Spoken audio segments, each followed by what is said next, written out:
Último tema que foi pedido, muros em um mundo globalizado, tá? O terceiro tema que me foi pedido, muros em um mundo globalizado, tá? Muito bem, qual seria o bem aqui que a gente tem que tratar? Um mundo que não tenha muros, ou seja, um mundo com livre circulação de pessoas, mercadorias, né? De certa forma, talvez seja um idealismo, mas vamos lá, vamos sonhar um pouco. Um mundo sem barreiras para a circulação das pessoas, de mercadorias, etc. Muito bem. O que a gente tem que fazer no início de toda a redação? Definir qual é o problema. Então, o problema é a existência de muros no mundo. Tá? No mundo globalizado, ainda está cheio de barreiras, ainda está cheio de muros. Qual é o bem que a gente quer? É o segundo elemento que a gente tem que pensar. O bem é um mundo sem muros, um mundo com livre circulação de pessoas e coisas. Beleza. Qual é a terceira coisa que a gente tem que pensar? Causas, tá? Então vamos lá. Estou sempre dizendo para você, pensem em dualidades, em grupos de duas causas. Causas individuais versus causas coletivas, certo? Causas individuais versus causas culturais, causas econômicas versus causas não econômicas, certo? Causas nacionais versus causas internacionais, assim por diante. Bom, eu pensei aqui no seguinte, causas aparentes, ou seja, as causas que é fácil de ver, e causas profundas, ou seja, causas que estão mais no fundo do problema. Foi a divisão que eu pensei. Por quê? Porque eu botei como causas aparentes o quê? Conflitos políticos, como, por exemplo, você tem Israel, né? Israel versus Palestina, ou como você tem, por exemplo, entre a Índia e o Paquistão, porque eles disputam, né, uma região da Caxemira, ou, por exemplo, olha só, tudo isso é exemplo, é coisa que pode ir no desenvolvimento.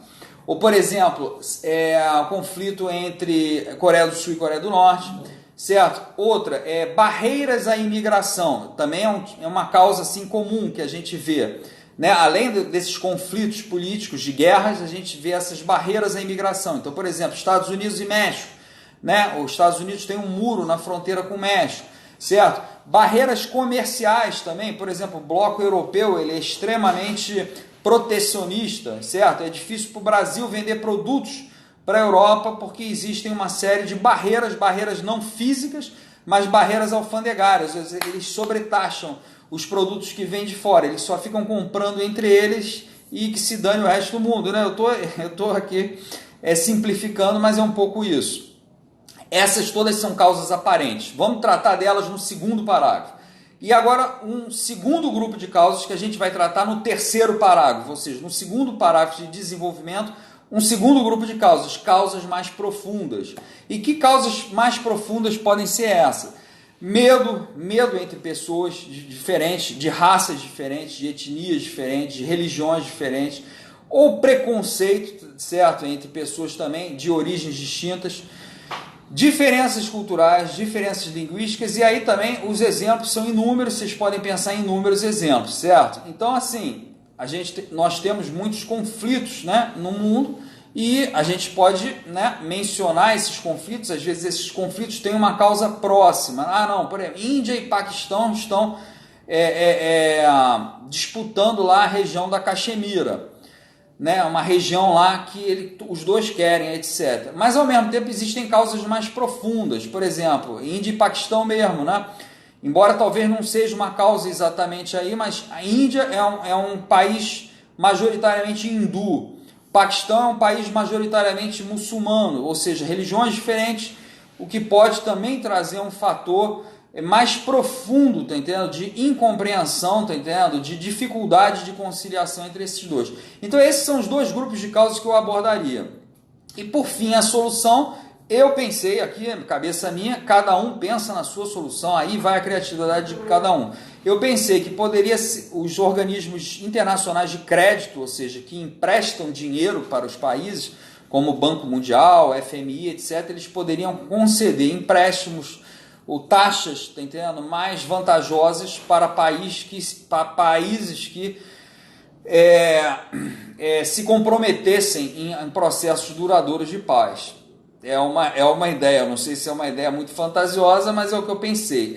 Lembro para vocês que não é comum esse tipo de tema no Enem, porque no Enem os temas geralmente são todos problemas brasileiros. Tá? Então um problema assim mundial não é muito o Enem, mas em suma, serviu como prática aqui para gente. Então em suma, gente, eu quero que vocês saiam dessa aula com essa certeza.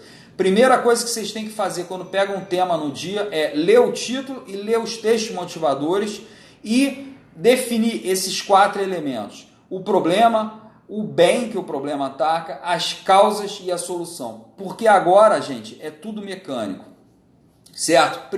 As 4 frases estruturais, que são o plano da redação. A primeira delas é a frase tese. No caso aqui, desse mundo, muros no mundo globalizado, qual vai ser a frase tese? Devido a fatores aparentes, que são esses fatores, né? Esses conflitos políticos, barreira alfandegária, etc., devido a causas aparentes e devido a causas mais profundas, permanecem os muros no mundo globalizado. A frase tese é só isso. Pô, Thiago, mas está faltando definir o que é isso. Você só falou genericamente aí nessa frase, tá entendendo? Causas aparentes, causas profundas. Gente, você vai definir essas coisas, vocês vão descrever essas coisas bem no decorrer dos parágrafos de desenvolvimento. As frases tese, elas são um esqueleto, a estrutura da tua redação, certo? Uma delas para cada um dos 4 parágrafos. Vocês não precisam detalhar as coisas nessas frases. Segunda frase tese, a frase causa 1, que vem no início do segundo parágrafo. Em primeiro lugar, cumpre examinar as causas aparentes. E aí vocês vão falar dos conflitos, das guerras, das barreiras alfandegárias, etc. e tal. Vão dar exemplos, etc. Terceiro parágrafo, a terceira frase tese. Em segundo lugar, cumpre examinar as causas profundas. E por fim, a quarta frase estrutural, que é a frase solução, que vem no 4º parágrafo. Uma proposta de intervenção para o problema passa pelo enfrentamento das causas por meio da adoção de programas internacionais de crédito para os países que se comprometerem com processos de paz. E aí também, no decorrer do 4º parágrafo, a gente vai explicar como é que é isso. A gente tem que explicar exatamente como é que é isso. Então, gente, se vocês retirarem dos textos motivadores e vocês também imaginarem os 4 elementos, né? Problema, bem, causas e solução no início, acabou. O resto é um trabalho de montagem. É que nem montar um Lego. As pecinhas já estão na mesa e eu estou dando a instrução para vocês, certo? Olhem o último vídeo que está lá no YouTube, certo? Que é o esquema das 15 frases para vocês escreverem a redação, certo? Com esses elementos que eu dei hoje aqui para vocês, problema, bem, causas e solução, vocês conseguem escrever as 15 frases e acabou a redação e resolver o problema. O objetivo é esse. O objetivo aqui é esse, é dar um passo a passo muito simples para vocês e resolver esse problema de vez. Beleza? Dúvidas? Ficou alguma dúvida? Alguém quer fazer algum comentário?